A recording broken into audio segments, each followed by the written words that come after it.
इस ठंडी हवा में एक अजीब सी चुभन थी, जैसे किसी तूफान के आने की आहट हो। मैं अपनी चमचमाती गाड़ी में बैठा सिगार का कश लेते हुए सामने पड़ी रोशनी के खूबसूरत चेहरे को देख रहा था। वैसे तो हर रात मेरी खूबसूरत चेहरे, महंगी शराब और एक नई औरत के साथ होती थी, लेकिन आज की रात अजीब थी। अंदर कहीं बेचैनी सी थी, जैसे कोई चीज छूटने वाली हो, जैसे कोई पुरानी याद साया बनकर मेरे आसपास घूम रही हो। मैंने झटक कर अपने ख्याल को झाड़ा और फोन निकालकर विवेक को कॉल लगाई। क्या सीन है? मैंने सीधा सवाल किया। विवेक की हंसी फोन के दूसरी तरफ सुनाई दी। यार, तू हमेशा इस तरह से बेचैन क्यों रहता है? खबर यह है कि चांदनी मान गई है। बंगले पर जा, वो तेरा इंतजार कर रही है। मेरे होठों पर जहरीली मुस्कुराहट आई। मैं जानता था कि वो इनकार नहीं करेगी। विवेक ने ठहाका लगाया। तू हमेशा जान लेता है सागर। शायद इसीलिए दुनिया में हमें बिजनेस टाइकून कहती है। हम हर चीज की कीमत लगा सकते हैं, हर चीज खरीद सकते हैं। मैंने सिगार की राख झाड़ी और गाड़ी स्टार्ट कर दी। रात के इस पहर में सड़कें सुनसान थी और मैं अपनी मंजिल की ओर बढ़ रहा था। ये खेल मेरे लिए नया नहीं था। मैं औरतों को खरीदता था और फिर उनसे दिल भर जाने पर उन्हें छोड़ देता था। मेरे लिए सब एक खेल था, एक ऐसी तफरी जिसमें मैं जीतता था और वो हार जाती थी। मैंने गाड़ी आलीशान बंगले के सामने रोकी। गेट पहले से खुला था, जैसे मेरे स्वागत के लिए उसे छोड़ दिया गया हो। मैं अंदर कदम रखा तो चारों तरफ रोशनी थी। सामने ही चांदनी खड़ी थी। मैंने उससे कहा, तुम्हें तो पता है मैं हमेशा अपनी शर्त पर आता हूँ। वो हंसी, लेकिन उसकी हंसी में एक अजीब सी खनक थी। कुछ ऐसा था जो रोजाना से अलग था, जैसे वो कुछ छुपा रही हो। क्या हुआ चांदनी? आज कुछ बदली बदली लग रही हो। बस यूं ही, उसने नजरें चुराते हुए कहा। कभी कभी दिल चाहता है कि जिंदगी में जो हो मेरे हिसाब से हो। मैं उसके करीब जाकर धीरे से बोला, जिंदगी में तेरे हिसाब से होना सिर्फ मेरे हाथ में है चांदनी। मैं जो चाहूं वही होता है। लेकिन उस रात मेरे अपने शब्द मेरे ही खिलाफ जाने वाले थे। कमरा बिल्कुल खामोशी में डूबा था। चांदनी मेरे पास थी, लेकिन उसके अंदाज में बेचैनी थी। मैं हमेशा औरतों की नब्ज को समझता था और जान चुका था कि कुछ न कुछ गड़बड़ है। क्या बात है चांदनी, कुछ कहना चाहती हो? उसने एक पल मुझे देखा, फिर धीरे से बोली, सागर, क्या तुम्हें कभी किसी से मोहब्बत हुई है? मैंने जोरदार ठहाका लगाया। मोहब्बत? ये शब्द मेरे लिए कोई मायने नहीं रखता चांदनी। मैं जिस चीज को चाहता हूँ उसे खरीद लेता हूँ। मेरे लिए मोहब्बत भी एक कारोबार है। चांदनी ने गहरी सांस ली, जैसे वो पहले से जानती हो कि मैं यही कहूंगा। फिर धीरे से बोली, कभी कभी जो चीज खरीदी जा सकती है वही सबसे ज्यादा कीमती होती है सागर। मैंने हंसते हुए कहा, ये सारी फिलॉसफिकल बातें मुझे मत सिखाओ। तुम खुद अपनी कीमत तय करके यहाँ बैठी हो, तो फिर ये बात क्यों कर रही हो? शायद ये आखिरी बार हो सागर। मुझे उसके शब्दों में छिपी संजीदगी का अंदाजा नहीं हुआ, ना ही मैंने उसे ज्यादा अहमियत दी। मैंने उसे अपनी बाहों में लिया और फिर वो सब हुआ जो हमेशा होता था। लेकिन अगली सुबह सब कुछ बदल चुका था। जब मैं जागा तो कमरा खाली था। चांदनी जा चुकी थी और मेज पर एक चिट्ठी रखी थी। सागर, हर औरत खरीदी नहीं जा सकती। कुछ लोग कीमत वसूल नहीं करते, बल्कि कीमत चुकाकर चले जाते हैं। शायद तुम्हें आज तक सिर्फ वे औरतें मिली हैं जो खुद को बेचती थीं, लेकिन एक दिन तुम्हें वो मिलेगी जो तुम्हारे पास होकर भी तुम्हारी नहीं होगी। उसी दिन तुम्हें एहसास होगा कि हारना किसे कहते हैं। मेरे माथे पर शिकन उभर आई। चांदनी का यह अंदाज मुझे चौंका गया था। मैंने फोन उठाया और विवेक को कॉल लगाई। ये चांदनी कहाँ गई? विवेक ने हैरानी से कहा। क्या मतलब? तुम्हारे पास नहीं है? नहीं, वो जा चुकी है। विवेक कुछ देर खामोश रहा, फिर बोला, शायद तुम्हारे खेल का वक्त खत्म हो रहा है। मैंने झुंझलाकर फोन बंद कर दिया, लेकिन मेरे अंदर कुछ अजीब सा हो रहा था। ये पहला मौका था जब कोई औरत मुझे यूं छोड़कर चली गई थी और मैं खुद को कमजोर महसूस कर रहा था। ये पहला मौका था जब मुझे लगा कि शायद मैं सच में हारने वाला हूँ। रात के सन्नाटे में जब सब कुछ थम जाता है, तब इंसान के अंदर की बेचैनी और ज्यादा बढ़ जाती है। मैं अपने बंगले के ड्राइंग रूम में बैठा सिगार के धुएं को हवा में छोड़ रहा था, लेकिन मेरा मन कहीं और था। चांदनी का जाना मेरे लिए कोई आम बात नहीं होनी चाहिए थी, लेकिन अजीब बात यह थी कि मैं बार बार उसके शब्दों को अपने मन में दोहरा रहा था।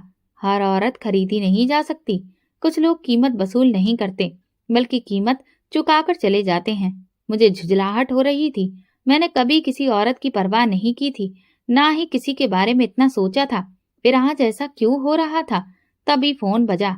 विवेक की कॉल थी। सागर, सब ठीक है? उसकी आवाज में फिक्र थी। मैंने सिर झटक कर कहा, हाँ सब ठीक है, बस कुछ अजीब लग रहा है। अजीब लगता है? पहली बार कोई तेरे हाथ से निकल गई, वरना तू तो हमेशा जाल बुनता था। विवेक ने मजाक में कहा, लेकिन शायद वो ठीक कह रहा था। छोड़ो, कोई और काम की बात करो, मैं लहजा बदलते हुए बोला। वो हंसा और बोला, अच्छा तो काम की बात सुनो। कल दफ्तर में एक नई लड़की आई थी, तुम्हारे लिए। वो काफी मासूम और शरीफ लग रही थी। मेरे ख्याल में वो तुम्हारी सेक्रेटरी बनने के काबिल है। मैंने दिलचस्पी से पूछा, कौन है? उसका नाम शीतल है। जरूरतमंद लगती है, मगर खुददार भी है। चेहरे पर एक अलग सी मासूमियत है। मैंने सिगार को एश ट्रे में मसलते हुए खड़े होकर कहा, मासूम? चलो देखेंगे कितनी देर तक मासूम बनी रहती है। अगली सुबह जब मैं दफ्तर पहुंचा तो मैनेजर ने बताया, शीतल नाम की लड़की इंटरव्यू के लिए आपका इंतजार कर रही है। मैंने सर हिलाया और कहा, उसे अंदर भेजो। कुछ पलों के बाद दरवाजा हल्के से खुला और वो अंदर आई। मैंने सिर उठाकर देखा। गेहुआ रंगत, बड़ी बड़ी काली आंखें और एक अजीब सी शराफत उसके चेहरे पर झलक रही थी। वो वाकई बिल्कुल अलग लग रही थी, जैसे कि इस दुनिया के चकाचौंध से बिल्कुल अनजान हो। मैंने हाथ के इशारे से उसे कुर्सी पर बैठने को कहा। वो चुपचाप बैठ गई। उसकी नजरें झुकी हुई थी और वो अपने हाथों को मरोड़ रही थी। मैंने फाइल खोली। आपने एमबीए किया है? जी। उसकी आवाज धीमी मगर सुकून भरी थी। तो ये आपकी पहली नौकरी होगी? जी। आपको नौकरी की जरूरत क्यों महसूस हुई? मैंने गहरी नजरों से उसकी तरफ देखा। उसने पल भर को आंखें बंद की, जैसे कोई बोझ उठा रही हो। फिर धीरे से बोली, मेरी मां बीमार है और इलाज के लिए पैसों की जरूरत है। मैं हल्का सा मुस्कुराया। जरूरतमंद हो? जी, लेकिन अपनी इज्जत से बढ़कर कुछ नहीं। उसके लहजे में मजबूती थी।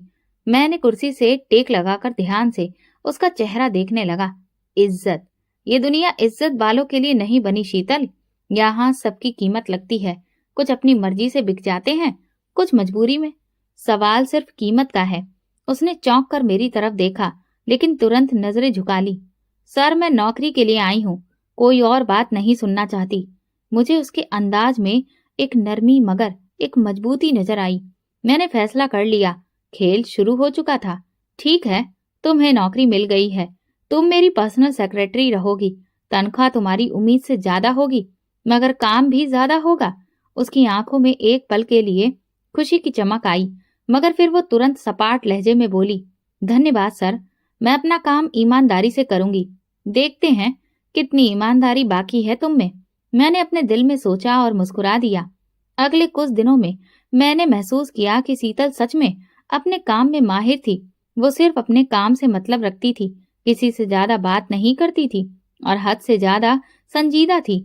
मैंने कई बार उसे अपने साथ लंच करने के लिए कहा, ये कहकर कि कुछ प्रोफेशनल मामलों पर चर्चा करनी है। माफ कीजिए सर, मैं लंच घर से लाती हूँ और अपने कैबिन में ही खाती हूँ। अच्छा, तो ऑफिस में भी नजरें बंद रखना पसंद है? मैंने ताना मारते हुए कहा। जी सर, मैं जैसी हूँ वैसे ही रहना पसंद करती हूँ। अब तो मुझे जिद हो गई थी। ये लड़की वाकई सबसे अलग थी। मैंने कई बार उसे इशारों में पेशकश की, लेकिन वो साफ बच निकली। ये भी एक दिन झुकेगी, बस वक्त का इंतजार करो सागर। मैंने खुद से कहा और एक प्लान बनाया। मेरे लिए औरतों को काबू में करना कभी मुश्किल नहीं रहा था। हर लड़की की एक कमजोरी होती है। किसी को पैसे चाहिए, किसी को शोहरत, किसी को इज्जत का लालच और कुछ को वो सपने पूरे करने होते हैं जो वे अपनी आंखों में सजाए रखती हैं। शीतल भी एक आम लड़की थी। फर्क सिर्फ इतना था कि वो नखरे ज्यादा कर रही थी। लेकिन ज्यादा देर नहीं। मैंने सिगार का धुआं छोड़ते हुए सोचा, जल्द ही ये भी मेरे कदमों में होगी। मैंने अपनी कुर्सी से टेक लगाई, फोन उठाया और विवेक को कॉल किया। यार, शीतल बड़ी जिद्दी निकली, लेकिन मुझे मजा आ रहा है। विवेक हंसा। तू कौन सा हार मानने वाला है सागर? तू लड़की को चाहे तो उसे हासिल करना अपना हक समझता है। बिल्कुल, और अब वक्त आ गया है कि मैं अपनी चाल चलूं। मैंने मुस्कुराते हुए कहा। विवेक ने उत्सुकता से पूछा, अब क्या प्लान है? कल देखना, ये लड़की खुद मेरे पास आएगी और अपनी इज्जत मेरे कदमों में रख देगी। अगले दिन शीतल हमेशा की तरह दफ्तर आई, नजरें झुकाकर। मैंने उसे नजरअंदाज करने का फैसला किया, जैसे उसकी मौजूदगी या गैर मौजूदगी मेरे लिए कोई मायने नहीं रखती। कुछ घंटे गुजरे, फिर अचानक मैंने मैनेजर को बुलाकर सख्त लहजे में कहा, शीतल से कहो कि वो अभी मेरे कैबिन में आए। कुछ पलों के बाद दरवाजा खुला। सर, उसने धीमे स्वर में कहा। मैंने बिना उसकी तरफ देखे कुछ फाइलें मेज पर रख दी। ये सब चेक करो और शाम तक फाइनल करके मुझे दो। वो खामोशी से आगे बढ़ी और फाइलें उठा ली, लेकिन जाने से पहले रुकी और बोली, सर, मैं कुछ कहना चाहती हूँ। मैंने चेहरा ऊपर उठाया और माथे पर तेवर डालते हुए कहा, बोलो। सर, मैंने कल आपकी बात पर सारी रात सोचा। मेरे अंदर खुशी जागी, मगर मैंने उसे जाहिर नहीं होने दिया। अच्छा, वो हल्का सा कांपते हुए बोली, अगर मेरी नौकरी बचाने के लिए मैं आपकी शर्त मान लूं, तो क्या आप ये वादा करेंगे कि इसके बाद मुझसे कोई गलत व्यवहार नहीं करेंगे? मेरे होठों पर मुस्कुराहट आ रही थी, मगर मैंने उसे छुपाकर गहरी सांस ली और संजीदगी से बोला, शीतल, मैं कोई जबरदस्ती करने वाला इंसान नहीं हूँ। अगर आपको बुरा लगा हो तो मुझे माफ करिए। ये सुनकर वो हैरान रह गई।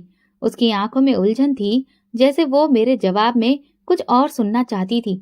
मगर आपने कहा था कि मैंने नरमी से कहा। हाँ, मैंने कहा था, लेकिन मैं तुम्हें मजबूर नहीं करूंगा। वो कुछ पल खामोश रही, फिर बोली, थैंक यू सर। वैसे मैं एक आखिरी बार ऑफर दे रहा हूँ। मैं कुर्सी से झुककर बोला, अगर तुम चाहो तो मैं तुम्हारी मदद कर सकता हूँ। तुम्हारी माँ के इलाज का सारा खर्चा उठाने को तैयार हूँ, बिना किसी शर्त के। शीतल ने मेरी तरफ अविश्वास से देखा, जैसे उसे मेरे बदलते हुए अंदाज पर यकीन नहीं आ रहा हो। क्यों सर, आप सच में मेरी मदद करना चाहते हैं? अगर सच में ऐसा है तो आपका बहुत धन्यवाद। ये कहकर वो बाहर चली गई। मैंने मुस्कुराकर सिगार का एक लंबा कश लिया। ये तो बस शुरुआत है शीतल, खेल अभी खत्म नहीं हुआ। कुछ दिनों के बाद उसने मेरा प्रस्ताव स्वीकार कर लिया था। मैंने उसकी माँ के लिए एक प्राइवेट अस्पताल में बेहतरीन इलाज शुरू करवा दिया। वो मेरी शुक्रगुजार थी। यही तो मैं चाहता था, उसके दिल में अपने लिए एक नरम जगह बना सकूं। एक दिन शीतल मेरे ऑफिस में मेरे सामने खड़ी थी। मैंने धीरे से कहा, शीतल, क्या आपको कभी लगा कि इंसान की किस्मत एक पल में बदल सकती है? वो चौंक कर बोली, जी सर, कभी कभी जो लोग हमें सबसे ज्यादा नापसंद होते हैं, वक्त के साथ वही सबसे ज्यादा करीब आ जाते हैं। वो खामोश रही। मैं आगे बढ़ा, फाइल बंद की और कहा, शाम को एक मीटिंग है, मेरे साथ चलना होगा। लेकिन सर, ये बिजनेस मीटिंग है। हाँ शीतल, कुछ और नहीं। वो लाजवाब हो गई और सिर हिला दिया। शाम को मैं उसे अपने साथ एक महंगे रेस्टोरेंट में ले गया। वो नर्वस थी, मगर छुपा रही थी। खाने के दौरान जब मैंने हल्के से उसके हाथ पर हाथ रखा, तो वो तुरंत पीछे हट गई। मैं मुस्कुराकर बोला, मैंने पहले ही कहा था शीतल कि ये सिर्फ एक बिजनेस डिनर है। तुम्हारी इज्जत मेरी नजरों में हमेशा कायम रहेगी। उसके चेहरे पर अजीब सी कैफियत थी, जैसे वो मेरे बदलते व्यवहार को समझने की कोशिश कर रही हो। लेकिन मुझे पता था कि मैं ये खेल जीतने वाला हूँ। मैं हमेशा अपने शिकार को काबू में करता था, और शीतल भी जल्दी ही मेरी होगी। ये सिर्फ वक्त की बात थी। वक्त एक अजीब चीज है, कभी तेजी से गुजरता है और कभी ठहरा हुआ महसूस होता है। मगर जब कोई इंसान जिद पर उतर आए तो वो वक्त को भी झुकाने की कोशिश करता है। मैं भी कर रहा था, शीतल को झुकाने की कोशिश। अब मुझे यकीन होने लगा था कि ये लड़की इतनी भी आसान नहीं जितनी मैंने समझा था। वो हमेशा गंभीर रहती थी और हद से ज्यादा खुददार थी। मैंने अपने तरीके आजमाने शुरू किए, कभी नरमी, कभी सख्ती, कभी पैसा, कभी जज्बात, मगर वो किसी भी जाल में नहीं आ रही थी। लेकिन एक दिन मौका खुद चलकर मेरे पास आया। सर, मुझे आपसे कुछ बात करनी है। शीतल मेरे कैबिन में आई। उसके चेहरे पर परेशानी के भाव साफ नजर आ रहे थे। मैंने मुस्कुराकर कुर्सी से टेक लगाते हुए कहा, मिस शीतल, अब क्या समस्या है? सर, मेरी माँ अस्पताल में है और इलाज का खर्च बहुत ज्यादा हो रहा है। मुझे कुछ मदद की जरूरत है। मेरे होठों पर हल्की मुस्कान आई, लेकिन मैंने उसे जाहिर नहीं होने दिया। अरे शीतल, तुम्हें बस इतनी सी बात के लिए इतनी झिझक क्यों हो रही है? मैंने नरम लहजे में कहा, तुम जानती हो कि मैं तुम्हारी मदद के लिए हमेशा मौजूद हूँ। जी सर। लेकिन वो चुप हो गई। क्या? बोलो। मैंने जानबूझकर अपनी आवाज में नरमी बरकरार रखी। मैं चाहती हूँ कि जो भी मदद आप करें उसका हिसाब रखा जाए ताकि मैं सब कुछ लौटा सकूं। मैं हल्के से मुस्कुराया। शीतल, तुम सच में अजीब लड़की हो। इस दुनिया में सब कुछ पैसों से नहीं तोला जाता। कुछ रिश्ते इससे भी ऊपर हो सकते हैं। वो चुप रही। मैं मौके को भांपते हुए आगे बढ़ा। चलो एक काम करते हैं, आज रात मेरे साथ डिनर पर चलो, बस आम सी बातचीत होगी। उसने चौंक कर मेरी तरफ देखा। ये ठीक नहीं होगा सर। मैं हंस पड़ा। शीतल, मैं तुम्हारे साथ जबरदस्ती नहीं कर रहा। ये सिर्फ एक सीधा साधा डिनर है। अगर तुम्हें बुरा लगेगा तो हम तुरंत वापस आ जाएंगे। वो गहरी सोच में पड़ गई। मैं जानता था कि वो मेरे जाल में फंस रही थी। आखिरकार उसने धीरे से कहा, ठीक है सर, लेकिन सिर्फ एक बार। मेरे चेहरे पर जीत की चमक आ गई। ये हुई ना बात। मैंने खास तौर पर एक प्राइवेट रेस्टोरेंट बुक करवाया था जहां सिर्फ अमीर और प्रभावशाली लोग जाते थे। जब मैंने उसके लिए कार का दरवाजा खोला तो वो अभी भी घबराई हुई थी। रेस्टोरेंट में दाखिल होने के बाद मैंने बेहतरीन खाना ऑर्डर किया और उसकी तरफ गौर से देखने लगा। शीतल, तुम हमेशा से इतनी गंभीर हो या जिंदगी ने तुम्हें ऐसा बना दिया है? उसने हैरान होकर मुझे देखा, जैसे इस सवाल के लिए तैयार नहीं थी। मुझे नहीं पता सर, शायद कुछ चीजें वक्त के साथ बदल जाती हैं। जैसे क्या? जैसे भरोसा। मैंने गहरी नजरों से उसकी तरफ देखा। तो क्या तुम्हें मुझ पर भरोसा नहीं है? भरोसा वक्त मांगता है और कुछ लोग वक्त देने के लायक नहीं होते। मैं जोर से हंस पड़ा। क्या बात कही तुमने! लेकिन याद रखना, कभी कभी वक्त भी वही चीज छीन लेता है जो इंसान के पास सबसे ज्यादा होती है। वो चुप हो गई। रात के खाने के बाद जब हम लौट रहे थे तो मैंने कार रोककर उसका दरवाजा खोला। वो अंदर बैठी, लेकिन पहले से ज्यादा बेचैन लग रही थी। शीतल, एक बात कहूं? जी सर। कभी कभी खुद पर काबू रखना अच्छा होता है, मगर हमेशा नहीं। अगर इंसान खुद को बहुत ज्यादा रोक कर रखे तो वो जीना भूल जाता है। उसने कोई जवाब नहीं दिया। मैंने मुस्कुराते हुए गाड़ी आगे बढ़ा दी, लेकिन मुझे पता था कि मैं धीरे धीरे उसकी दीवारों में दरार डाल रहा था। ये सिर्फ वक्त की बात थी। गुजरते वक्त के साथ मैंने महसूस किया कि शीतल के हाव भाव में बदलाव आ रहा था। वो अब भी गंभीर थी, लेकिन उसकी आंखों में अब वो मजबूती नहीं थी जो पहले हुआ करती थी। मैं जानता था कि ये मेरा पहला कदम था उसे अपनी दुनिया में लाने का, लेकिन एक चीज अभी भी मुझे बेचैन कर रही थी। वो पूरी तरह से मेरे काबू में नहीं आई थी। वो अब भी मुझसे एक दूरी बनाए हुए थी। अब भी वो मुझे वो इज्जत नहीं दे रही थी जो बाकी लोग देते थे, और यही मुझे तोड़ना था।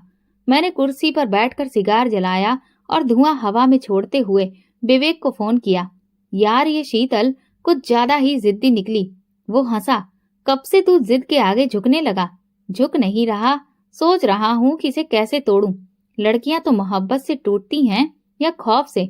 अगर मोहब्बत नहीं तो फिर खौफ पैदा कर दे। सागर, मैंने मुस्कुराकर कहा, शायद अब वक्त आ गया है। अगली सुबह जब शीतल ऑफिस आई तो मैंने उसे पूरी तरह नजरअंदाज कर दिया। वो रोजाना की तरह फाइलें मेरे टेबल पर रखती थी, लेकिन आज मैंने एक नजर भी उसकी तरफ नहीं डाली। दोपहर में वो हिचकिचाते हुए मेरे पास आई। सर, कल आपने कुछ फाइलें चेक करने को कहा था। मैंने सख्त लहजे में कहा, रहने दो, अब तुम्हारी जरूरत नहीं है। वो चौंक गई। सर, मैंने कुछ गलत किया है? मैंने हल्की हंसी के साथ उसे देखा। हाँ, तुम्हारी सबसे बड़ी गलती ये है कि तुम्हें नहीं पता कि तुम किसके साथ काम कर रही हो। सर, मैं समझी नहीं। मैंने अपनी आवाज में सख्ती लाते हुए कहा, देखो शीतल, मैं तुम्हारे साथ नरमी से पेश आया, तुम्हें इज्जत दी, तुम्हारी माँ के इलाज का खर्च उठाया, और तुम अब भी मुझ पर शक की नजर डाल रही हो। सर, मैंने कभी... बस। मैंने जोर से मेज पर हाथ मारा। वो सहम गई। कमरे में खामोशी छा गई। मैंने उसे गहरी नजरों से देखा और धीरे से कहा, अभी वक्त है शीतल, खुद को मुश्किल में मत डालो। तुम जानती हो कि इस दुनिया में कुछ भी मुफ्त में नहीं मिलता। उसकी आंखों में बेबसी उभर आई। मैं जानता था कि ये वो पल था जहां ज्यादातर औरतें झुक जाती हैं, लेकिन शीतल की नजरों में अब भी एक अजीब सी हिम्मत थी। सर, मैंने कभी नहीं सोचा था कि आप ऐसा कहेंगे। मैं कुर्सी पर बैठे हुए मुस्कुराया। ये दुनिया वैसी नहीं है जैसी तुम सोचती हो शीतल। यहाँ इज्जत भी पैसों से खरीदी जाती है। नहीं सर, सब कुछ खरीदा नहीं जा सकता। देखते हैं, मैंने हल्की मुस्कान के साथ कहा। रात को मैं अपने फ्लैट में बैठा था। मेरे दिमाग में सिर्फ एक ही सवाल था, ये लड़की इतनी सख्त जान क्यों है? आखिर ये कब तक बचेगी? तभी मेरा फोन बजा। ये विवेक की कॉल थी। यार सुन, एक जबरदस्त आइडिया आया है। क्या? शीतल की माँ का इलाज तू करवा रहा है ना? अगर वो अस्पताल से निकाल दी जाए तो? मैंने कुछ पल के लिए सोचा और फिर मुस्कुराकर जवाब दिया, विवेक, आज पहली बार तुमने सच में कोई अक्लमंदी की बात की है। अगली सुबह शीतल हड़बड़ाते हुए ऑफिस में दाखिल हुई। उसकी आंखों में आंसू थे और चेहरे पर गहरी परेशानी। सर प्लीज, मेरी माँ को अस्पताल से निकाल दिया गया है। वो बहुत बीमार है। मैंने कुर्सी पर आराम से बैठकर उसे देखा और कहा, अच्छा, सच में? मुझे नहीं मालूम था। सर प्लीज, मैं कुछ भी करने को तैयार हूँ। बस आप अस्पताल वालों से बात कर लें। मेरे अंदर जीत की लहर दौड़ गई। मैं शिकारी सा मुस्कुराया और कहा, कुछ भी? वो पल भर खामोश रही, फिर धीरे से बोली, जी सर, कुछ भी। मैंने मुस्कुराकर कहा, तो फिर ठीक है, आज रात मेरे साथ एक डिनर पर चलो, बस एक रात, और तुम्हारी माँ को अस्पताल में बेहतरीन इलाज मिलेगा। वो शॉक्ड रह गई। उसके होंठ कांपने लगे। आंखों में यकीन नहीं था। सर मैं कैसे? फैसला तुम्हारे हाथ में है शीतल। या तो तुम अब ये मौका लो या तुम्हारी माँ सड़क पर होगी। कुछ पलों तक वो कुछ नहीं कह पाई। उसकी आंखों में गहरी तकलीफ झलकने लगी। फिर आखिरकार उसने धीरे से कहा, ठीक है सर, मैं चलूंगी। मेरे अंदर खुशी की लहर दौड़ गई। मैं जीत का मजा लेते हुए मुस्कुराया और कहा, शाबाश शीतल, तुमने अक्लमंदी का फैसला किया है। उस रात मैंने उसे एक 5 स्टार होटल में बुलाया। वो सादा लिबास में आई थी, मगर उसकी आंखों में एक अजीब सी वीरानी थी, जैसे वो अपने वजूद से खुद को काट चुकी हो। मैंने शराब का गिलास घुमाते हुए मुस्कुराकर कहा, रिलैक्स शीतल, कुछ भी हो सकता है जो तुम्हें अच्छा महसूस कराए। नहीं सर, मैं ये सब नहीं करती। अच्छा, तो फिर क्या करती हो? मैंने हंसते हुए पूछा। मैं अपनी माँ के लिए आई हूँ, बस। मैंने ठहाका लगाया। और मैं तुम्हारे लिए आया हूँ शीतल, आज रात सिर्फ मेरे लिए। वो खामोश रही, आंखें नीची कर ली। मैं कुर्सी से झुककर उसकी ठोड़ी को छूने ही वाला था कि उसने झटके से पीछे हटकर आंखें बंद कर ली। सर प्लीज, मैं हंस पड़ा। ये इनकार क्यों शीतल? इनकार क्यों? बोलो, मैं तुम्हारा इस वक्त मालिक नहीं हूँ। सर प्लीज, मैं ये नहीं कर सकती। मैंने तुरंत चेहरा सख्त कर लिया। तो फिर तुम्हारी माँ का क्या? तुमने जो वादा किया था उसका क्या? उसकी आंखों से आंसू बहने लगे। सर प्लीज, मुझ पर रहम करें। मैं गुस्से से बोला, रहम? जब मैंने पहली बार तुम्हें देखा था तब रहम करने का सोचना चाहिए था। तभी मेरे फोन पर एक मैसेज आया। विवेक का मैसेज था। सागर, अभी रुक जाओ। तुम जिस खेल को खेल रहे हो वो तुम्हें ही जाल में फंसा देगा। मैंने हैरानी से फोन की स्क्रीन देखी। एक पल के लिए मेरे अंदर हलचल मच गई। शीतल मेरी तरफ देख रही थी, आंखों में वही बेबसी, वही डर, लेकिन कहीं न कहीं मुझे लग रहा था कि मैं सच में हार रहा हूँ। मेरा हाथ अब भी फोन पर था। स्क्रीन पर विवेक का मैसेज चमक रहा था। मेरे दिल की धड़कन एक पल के लिए रुकी, जैसे किसी ने अंदर कोई खाली जगह खोल दी हो। मैंने एक गहरी सांस लेते हुए फोन बंद किया और नजर उठाकर शीतल को देखा। वो अब भी वहीं थी, आंखों में आंसू, होंठ कांप रहे थे, मगर वो टूटी नहीं थी, वो बिकी नहीं थी। ये क्या था? मैंने सोचा था कि आज की रात के बाद ये खेल खत्म हो जाएगा, मैं जीत जाऊंगा और शीतल, वो भी बाकी लड़कियों की तरह मेरे अतीत का हिस्सा बन जाएगी। मगर अब कुछ बदल गया था। सर प्लीज, आपको जो चाहिए आप ले सकते हैं, लेकिन मेरी माँ को तकलीफ मत दीजिए। उसकी आवाज में हार थी, मगर फिर भी कहीं न कहीं मैं खुद उलझन में फंस चुका था। बैठो। वो चौंकी, फिर झिझकते हुए मेरे सामने वाली कुर्सी पर बैठ गई।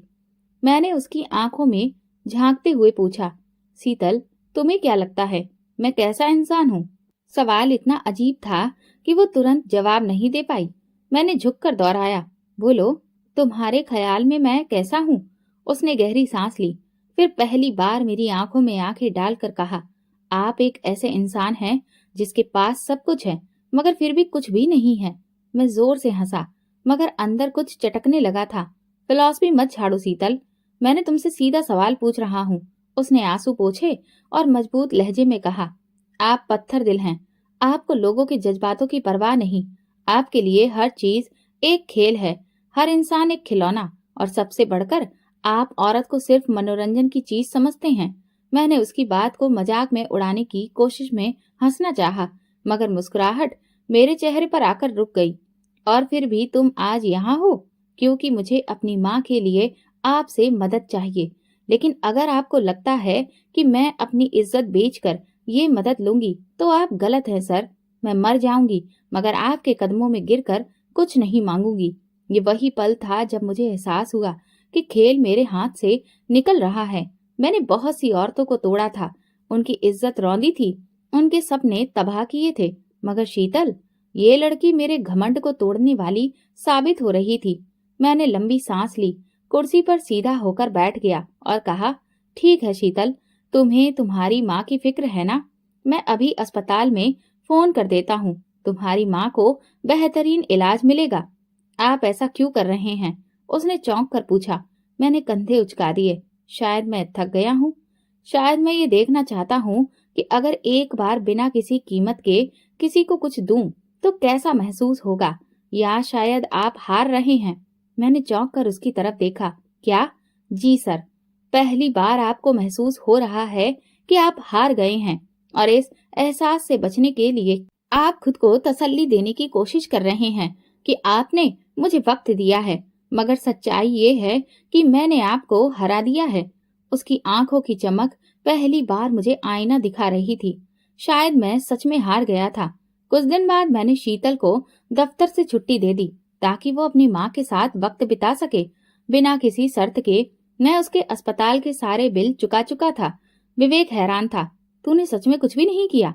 मैंने सर हिलाया। नहीं, कुछ भी नहीं। विवेक ने ठहाका लगाया। यार, ये लड़की कुछ अलग निकली। तूने कसम खाई थी कि हर औरत को झुकाकर रहेगा और अब देख, तू खुद झुककर रह गया है। अपनी बकवास बंद करो विवेक। मैं किसी के आगे नहीं झुकता, मैंने सख्त लहजे में कहा, मगर मेरे अंदर कहीं एक सच छुपा था। विवेक, भला क्या सच में ऐसा है? तो फिर रातों को नींद क्यों नहीं आ रही? मैं चौंक कर उसकी तरफ देखा। विवेक, मैं जानता था तू पहली बार किसी के बारे में सोच रहा है, और वो भी ये आम सी लड़की। विवेक ने चिढ़ाते हुए कहा। विवेक, खबरदार। जो एक शब्द और भी कहा, मुझे गुस्सा आ गया, मगर सच ये था कि वो ठीक कह रहा था। शीतल अब मेरे ख्यालों से नहीं निकल रही थी। अगली रात मैं अपने फ्लैट में बैठा था, सिगार सुलगा रहा था। हर चीज वैसी ही थी जैसे हमेशा थी। मैं अकेला था, मेरे पास दुनिया की तमाम सुविधाएं थीं, मगर आज ये सब बेकार लग रहा था। मेरे अंदर कुछ अजीब हो रहा था। क्या मैं सच में हार गया? ये सवाल मेरे दिमाग में बार बार आ रहा था। ये वो खेल नहीं था जिसमें जीतने की मैंने उम्मीद की थी। मैंने हमेशा अपनी शर्तों पर खेला था, मगर ये पहला मौका था जब किसी और ने मेरे नियमों को तोड़ दिया था। शीतल मेरी दुनिया में आई थी, मगर वो मेरी तरह नहीं बनी थी। मैंने उसे तोड़ना चाहा, लेकिन वो मुझे बदल गई थी। ये एक जंग थी और मुझे अंदाजा हो चुका था कि मैं इस जंग में हार चुका हूँ। मैंने अपना सिर हाथों से थाम लिया। मुझे नहीं पता ये सब कैसे हुआ, लेकिन एक बात सच थी, मैं शीतल से प्यार कर चुका था। मोहब्बत मेरे लिए हमेशा एक मजाक रही थी। मैंने इसे सिर्फ कमजोर लोगों की निशानी समझा था, मगर अब मैं खुद इस कमजोरी का शिकार हो चुका था। मैं सागर सिंघानिया, जो औरतों को सिर्फ एक खिलौना समझता था, आज एक औरत के ख्यालों में गिरफ्तार था। मैंने अपने फ्लैट की खिड़की से बाहर देखा, जहाँ रोशनी ही रोशनी थी। अब तो तू उसी के पीछे पागल हो रहा है, मैंने झुंझलाकर कहा। विवेक, मैं मजाक नहीं कर रहा, मैं गंभीर हूँ। विवेक की हंसी रुक गई।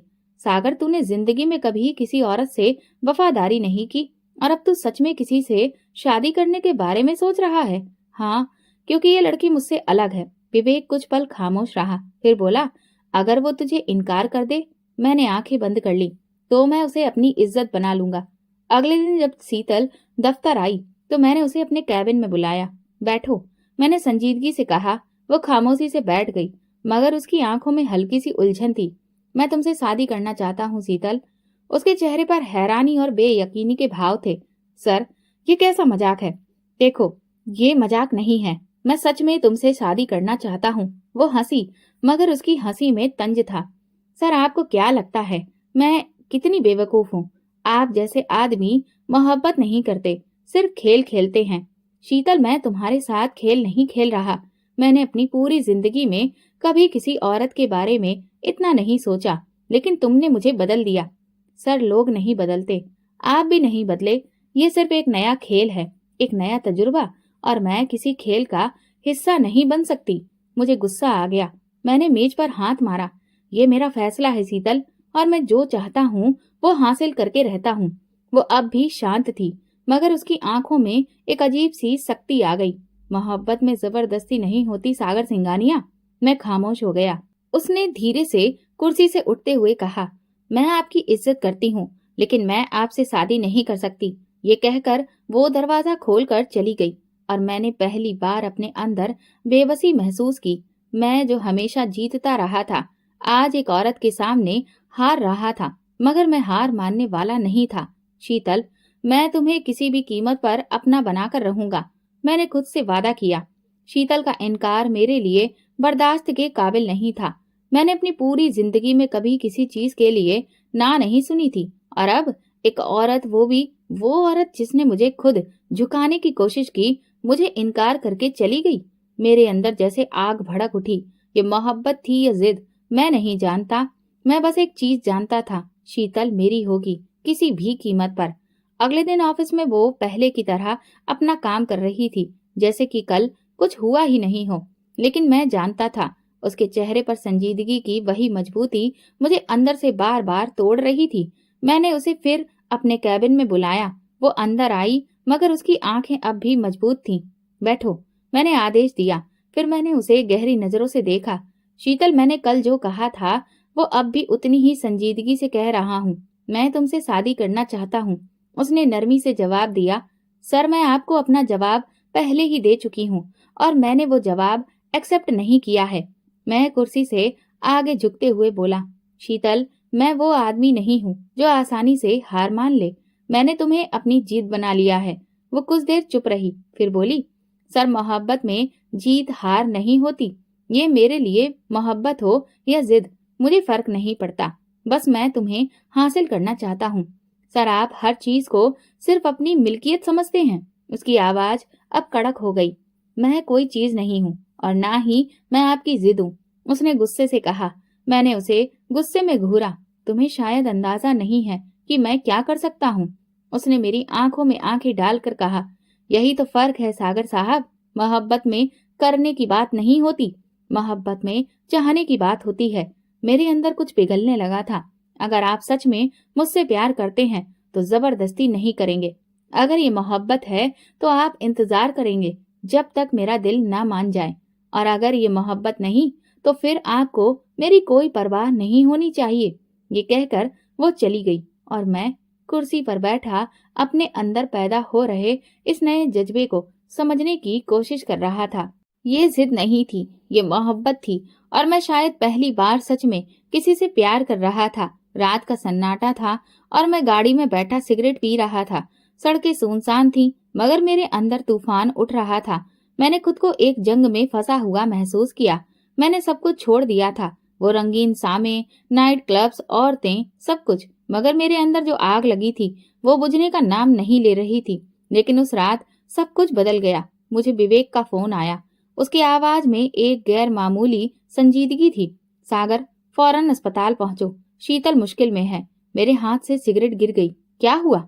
मैं घबराकर चिल्लाया, मगर फोन कट चुका था। मेरा दिल जोर जोर से धड़कने लगा। मैंने गाड़ी स्टार्ट की और पूरी रफ्तार से अस्पताल की तरफ दौड़ा। मन में सिर्फ एक ही ख्याल था, अगर शीतल को कुछ हुआ तो मैं खुद को कभी माफ नहीं कर पाऊंगा। जब मैं अस्पताल पहुंचा तो विवेक मुझे गेट पर ही मिल गया। उसके चेहरे पर तनाव साफ झलक रहा था। शीतल कहाँ है? मैंने बेचैनी से पूछा। विवेक ने मेरी आंखों में देखा और धीरे से कहा, सागर, शीतल को मारने की कोशिश की गई थी। मेरी आंखों के आगे अंधेरा छा गया। गुस्से से मैंने उसका गिरेबान पकड़ लिया। किसने किया? कौन था वो? विवेक ने मेरा हाथ झटकते हुए कहा। सागर, होश में आओ। वो लोग शायद तुम्हारे दुश्मन थे। शायद उन्हें लगा कि शीतल तुम्हारे लिए खास अहमियत रखती है, इसलिए उन्होंने उसे निशाना बनाया। मैं पागलों की तरह अस्पताल के अंदर भागा। मैंने बहुत सी लड़कियां देखी थी, बहुत से दिल तोड़े थे, मगर आज मेरा दिल किसी ने मुट्ठी में जकड़ लिया था।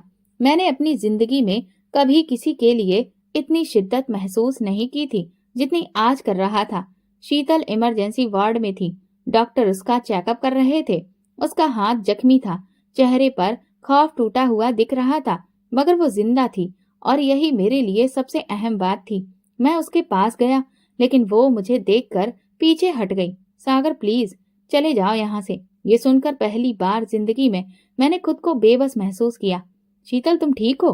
किसने किया ये सब? मेरी आवाज कमजोर थी, जो मेरे लिए एक नई बात थी। शीतल ने आंखों में आंसू लिए मेरी तरफ देखा। पता नहीं, 2 आदमी थे। उन्होंने मुझे रास्ते में घसीटने की कोशिश की थी, मगर मैं बचकर भाग गई। मैंने गुस्से से मुट्ठियां भींच ली। कौन थे वो? मैं उन्हें जमीन से उठाकर आसमान पर लटका दूंगा। मगर शीतल ने नफरत से मेरी तरफ देखा और कहा, सागर तुम्हें क्या फर्क पड़ता है? तुम भी तो हमेशा मुझे अपने काबू में करने की कोशिश करते रहे हो। उनमें और तुम में फर्क क्या है? उसके शब्द मेरे दिल में तीर की तरह लगे। मैंने पहली बार खुद को एक ऐसे मुकाम पर पाया जहां ना मैं लड़ सकता था, न जीत सकता था। मैंने गहरी सांस ली और धीरे से कहा, शीतल शायद मैं सच में बुरा इंसान था, मगर आज अगर तुम्हें कुछ हो जाता तो मैं खुद को कभी माफ नहीं कर पाता। उसकी आंखों में नमी थी, मगर वो अब भी मजबूती से खड़ी थी। मोहब्बत जबरदस्ती से नहीं जीती जा सकती सागर। अगर तुम सच में मुझे चाहते हो तो साबित करो। मुझे आजाद कर दो। मुझे खुद पर फैसला करने दो। ये कहकर उसने आंखें बंद कर ली और मैं अस्पताल के दरवाजे के पास खड़ा पहली बार सोच रहा था कि शायद मोहब्बत बाकी जीतों से ज्यादा ताकतवर होती है। जिंदगी हमेशा मेरे काबू में रही थी, मगर आज जैसे वो मेरे हाथों से रेत की तरह फिसलने लगी थी। मैं सागर सिंघानिया, जो हमेशा अपनी मर्जी से खेल खेलता था, आज एक ऐसे खेल में था जिसके नियम मुझे समझ में नहीं आ रहे थे। शीतल की बातों ने मेरे अंदर एक ऐसी आग भड़का दी थी जिसे मैं नजरअंदाज नहीं कर सकता था। मैंने अपनी जिंदगी में बेशुमार दुश्मन बनाए थे, मगर किसी की हिम्मत नहीं थी कि मुझ पर वार करे। लेकिन आज जब शीतल निशाना बनी तो मुझे महसूस हुआ कि शायद मेरे हाथ में ताकत होने के बावजूद मैं कमजोर था। विक्रम टंडन, ये नाम सुनते ही मेरा खून खौल उठा। मैंने उसे कई बार बिजनेस के मामले में पीछे धकेला था, मगर मुझे अंदाजा नहीं था कि वो इस हद तक जाकर मुझसे बदला लेने की कोशिश करेगा। मैंने हमेशा सुना था कि दुश्मन को कमजोर समझना सबसे बड़ी गलती होती है, और शायद मैंने यही गलती कर दी थी। अस्पताल के दरवाजे के बाहर मैं खड़ा था। मेरा जबड़ा तन चुका था, गुस्सा उबल रहा था, मगर इसी पल शीतल का चेहरा मेरी आंखों के सामने आ गया। वो टूटी हुई खौफ से आंखें सजाई थी। वो बेबसी में, मैं तुम्हें कभी माफ नहीं करूंगा विक्रम। मैंने अपने फोन से विक्रम को कॉल मिलाई। विवेक, मुझे विक्रम टंडन चाहिए अभी। कुछ देर तक विवेक चुप रहा, फिर बोला, सागर सोच लो। अगर तुम ये कदम उठाते हो तो फिर वापसी मुमकिन नहीं होगी। वापसी? मैंने तंजिया हंसी के साथ कहा। विवेक, मैं कभी वापसी का रास्ता चुनता ही नहीं। मैं बस एक ही नियम पर यकीन रखता हूँ, जो मेरे रास्ते में आएगा मैं उसे उखाड़ फेंक दूंगा। रात के 2 बजे थे और मैं पुरानी बंद फैक्ट्री के बाहर खड़ा था। यहाँ वो तमाम लोग मौजूद थे जो मुझसे दुश्मनी रखते थे, मगर आज मेरी नजर में सिर्फ विक्रम था। मेरे हाथ में गन थी और दिमाग में बस एक चीज, बदला। मैं और विवेक चुपचाप अंदर दाखिल हुए। फैक्ट्री के अंदर रोशनी धीमी थी, हवा में जंग और तेल की महक बसी हुई थी। मैंने अपने कदम हल्के रखे, मगर मेरे दिल की धड़कन तेज थी। ये काम चुपचाप करना होगा, विवेक ने मेरे कान में धीरे से कहा। मैंने कोई जवाब नहीं दिया। मेरे अंदर कुछ और ही चल रहा था। मैं चाहता था कि आज विक्रम को पता चले कि उसने किससे दुश्मनी मोल ली है। जैसे ही हम अंदर पहुंचे, गार्ड हमारी तरफ आया, मगर मैंने उसकी गर्दन पर गन रख दी। आखिरी बार पूछ रहा हूँ, विक्रम कहाँ है? गार्ड की आंखों में डर था। वो अंदर है, मगर कोई तुम्हें वहां जाने नहीं देगा। ये मैं खुद देख लूंगा। मैंने ट्रिगर दबा दिया। गार्ड जमीन पर गिर गया और हम तेजी से अंदर की तरफ बढ़ गए।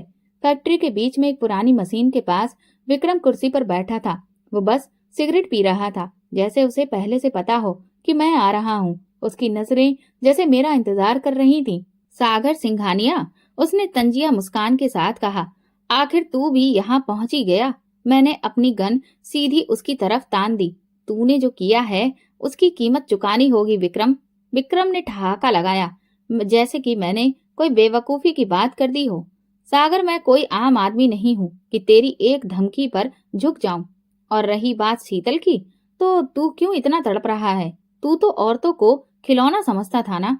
ये शब्द मेरे लिए जहर से ज्यादा कड़वे थे। चुप कर, मैंने गुस्से से गरज कर कहा।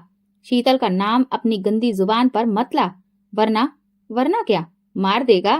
विक्रम फिर हंसा, मगर इस बार उसकी आंखों में अजीब सी चमक थी। सागर, तू सच से भाग नहीं सकता। तू जो भी कह ले, सच्चाई ये है कि तू मोहब्बत में गिरफ्तार हो चुका है। मेरी उंगली ट्रिगर पर थी, मगर मेरा दिमाग ठंडा हो गया था। विक्रम ने जैसे मेरी सोच पढ़ ली थी। देख, मैं तुझे मारने आया था, मगर तुझ पर तरस आ गया। तू एक ताकतवर आदमी था, मगर आज एक लड़की के लिए तेरी आंखों में गुस्सा नहीं, बेबसी नजर आ रही है। विवेक ने मुझे देखा, जैसे वो भी विक्रम की बातें सुनकर हैरान हो गया था। सागर, इसकी बकवास मत सुन, उसने कहा, मगर मैं कुछ नहीं सुन रहा था। मोहब्बत जबरदस्ती नहीं होती सागर सिंघानिया। मुझे शीतल के शब्द याद आ रहे थे। चल, खत्म कर ये खेल। विवेक ने गन मेरे हाथ में थमा दी, मगर मेरे हाथ कांप रहे थे। तू हार गया सागर, विक्रम ने आखिरी बार कहा, क्योंकि तूने हमेशा ताकत पर यकीन रखा, मगर मोहब्बत ताकत से ज्यादा मजबूत होती है। मेरी सांसें उखड़ने लगी। मैंने धीरे से अपनी गन नीचे कर ली। मैं तुझे मार सकता हूँ विक्रम। मेरी आवाज धीमी मगर सख्त थी, लेकिन आज पहली बार मैंने कुछ और सीखा है। मैं यहाँ किसी को खत्म करने नहीं आया, मैं खुद को बदलने आया हूँ। विवेक हैरानी से बोला, सागर, तुम ये क्या कर रहे हो? मैंने गहरी सांस ली और कहा, मैं पहली बार सही कर रहा हूँ। विक्रम ने कड़वाहट से हंसते हुए कहा, शायद अब तू वाकई एक मर्द बन रहा है सागर। मैंने विक्रम की आंखों में देखा और धीरे से कहा, अगर तू दोबारा शीतल के करीब भी आया तो मैं तुझे जिंदा नहीं छोड़ूंगा। ये कहकर मैंने अपना रुख मोड़ा और बाहर निकल गया। मेरे अंदर एक जंग छिड़ चुकी थी, और ये जंग सिर्फ विक्रम के साथ नहीं थी, ये जंग मेरी खुद से थी। मैंने हमेशा ताकत को सब कुछ समझा था, मगर आज मुझे लग रहा था कि शायद सबसे बड़ी ताकत मोहब्बत है। मैं गाड़ी चलाते हुए बार बार शीतल का चेहरा याद कर रहा था, वो आंखें जो हमेशा मेरे गुरूर को तोड़ देती थीं, वो शब्द जो मुझे मेरी औकात याद दिलाते थे। विवेक ने खामोशी तोड़ी। तूने विक्रम को जिंदा क्यों छोड़ा? मैंने सर अपना दबाया और कहा, क्योंकि आज मैंने फैसला किया कि मैं किसी और को मारने के बजाय खुद को बदल लूंगा। विवेक ठहाका मारकर हंसा। ये वही सागर सिंघानिया है जो कहता था कि दुनिया में ताकत ही सब कुछ है? मैंने धीरे से कहा, हाँ, मगर अब मैं ये जान चुका हूँ कि मोहब्बत ताकत से ज्यादा बड़ी चीज होती है, और ये भी जान गया हूँ कि मोहब्बत जबरदस्ती नहीं होती। विवेक ने हैरानी से मुझे देखा, जैसे वो मुझे पहचानने की कोशिश कर रहा हो, मगर मैं खुद भी नहीं जानता था कि मैं कौन हूँ। अगली सुबह मैं अस्पताल पहुंचा। शीतल अपनी माँ के साथ थी। वो मुझे देखकर कुछ पल खामोश रही, फिर धीरे से बोली, आप यहाँ क्यों आए हैं? मैंने अपने कदम आगे बढ़ाए। मैं तुमसे कुछ कहने आया हूँ। वो चुप रही, मगर मैं जानता था कि वो सुन रही थी। मैंने हमेशा औरतों को वैल्यू नहीं दी, उन्हें अपने पैरों की धूल समझा, मगर तुमने मुझे वो आईना दिखाया जिसमें मैंने पहली बार खुद को देखा है। मैंने हमेशा सब कुछ अपनी ताकत से हासिल किया, लेकिन तुमने मुझे ये बताया कि कुछ चीजें ताकत से नहीं, कुर्बानी से मिलती हैं। शीतल ने चौंक कर मेरी तरफ देखा। मैंने पहली बार किसी के लिए अपनी जिद छोड़ी है। मैंने सर झुकाकर कहा, और वो कोई और नहीं, तुम हो शीतल। क्या मतलब? उसकी आवाज कांप रही थी। मतलब ये कि मैं तुम्हें हासिल करने की जिद में था, लेकिन अब मैं तुम्हें इज्जत देना चाहता हूँ। मैं तुमसे जबरदस्ती मोहब्बत नहीं करवाना चाहता। मैं चाहता हूँ कि अगर कभी तुम्हें लगे कि मैं सच में बदल गया हूँ, तो तुम खुद मेरे पास आओ। ये कहकर मैंने धीरे से एक तलाकनामा निकाला और उसके सामने रख दिया। ये क्या है? वो हैरानी से बोली। ये आजादी का कागज है शीतल। मैंने मुस्कुराकर कहा, मैंने तुमसे जबरदस्ती और धोखे से शादी की थी, मगर आज मैं तुम्हें अपने कैद से आजाद कर रहा हूँ। अगर तुम कभी महसूस करो कि मैं सच में तुम्हारी मोहब्बत के काबिल हूँ, तो खुद वापस आ जाना। अगर नहीं, तो मैं हमेशा के लिए चला जाऊंगा। शीतल के हाथ कांप रहे थे, मगर उसने कुछ नहीं कहा। मैंने आखिरी बार उसकी आंखों में देखा और दरवाजे की तरफ बढ़ गया। क्या मेरी मोहब्बत लौट कर आएगी? मैं बंगले में वापस आया और अपनी पुरानी जिंदगी को खत्म करने का फैसला कर लिया। वे तमाम औरतें जिन्हें मैंने धोखा दिया था, वो रातें जो मैंने अय्याशी में गुजारी थी, वो हर लम्हा जब मैंने औरतों की इज्जत को कुछ नहीं समझा था, मैं वो सब कुछ छोड़ने वाला था। मैंने अपनी कंपनी में काम करने वाली महिला कर्मचारियों के लिए एक अलग से सेक्टर खोला, जहां हर औरत को पूरी इज्जत के साथ नौकरी दी जा सके। मैंने पहली बार दान देना शुरू किया, पहली बार अपनी माँ के साथ वक्त गुजारना शुरू किया, मगर मेरे दिल में एक खालीपन था। क्या शीतल वापस आएगी? मैं अपने बंगले की छत पर बैठा था जब नौकर ने आकर बताया, सर कोई लेडी आपसे मिलने आई है। मैंने हैरानी से पूछा, कौन है? उसने जवाब दिया, वो कह रही हैं कि आप उन्हें पहचान जाएंगे। मेरा दिल एक पल के लिए जोर से धड़का। मैं तेजी से नीचे आया। दरवाजे पर पहुंचते ही जैसे मेरी सांसें थम गईं। सामने शीतल खड़ी थी। उसकी आंखों में वही शक्ति थी, मगर उसके चेहरे पर आज कोई झिझक नहीं थी। शीतल, मेरे होठों में बस यही निकला। आपने कहा था कि अगर मैं महसूस करूं कि आप सच में बदल गए हैं तो मैं वापस आ जाऊं। उसकी आवाज में मजबूती थी। मैं खामोश खड़ा उसे देखता रहा और वो मुझे, और मैं देख रही हूँ कि आप किस कदर बदल चुके हैं। मैंने गहरी सांस ली और अब पहला कदम आगे बढ़ाया। तो क्या इस बार मैं जबरदस्ती नहीं कर सकता? मैंने शरारत से कहा। शीतल मुस्कुराई। अब आपको जबरदस्ती करने की जरूरत नहीं है।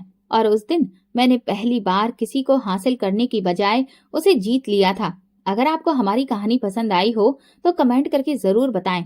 वीडियो को लाइक करें और ज्यादा से ज्यादा शेयर करें। अगर आप चैनल पर नए हैं तो सब्सक्राइब जरूर करें और नोटिफिकेशन बेल को दबाएं ताकि अगली अपडेट सबसे पहले आपको मिले। धन्यवाद।